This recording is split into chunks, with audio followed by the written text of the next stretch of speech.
দুজনকে ধরেছিলেন, সুজিত বোস আর অরূপ বিশ্বাস। মেসিকে দিয়ে বলাবেন খেলা হবে, এমন খেলা হয়েছে আজকে পিসি গাড়ি ঘুরিয়ে বাড়ি পালিয়ে গেছে। এমন খেলা হয়েছে, চোরেরা ৬০০ কোটি টাকা লুট করেছে মেসির নামে।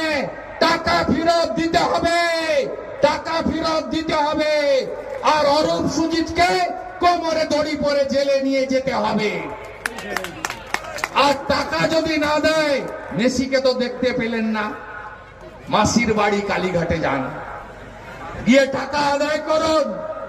তাই ভগবানও চাইছে না। আর মেসি খুব ভালো করেই জানতো উনার সঙ্গে যে হাত মিলাবে তারই পতন সুনিশ্চিত। যে হাত মিলিয়েছে, তেজস্বী যাদব গনফট, অখিলেশ যাদব গনফট, কেজরিওয়াল গনফট।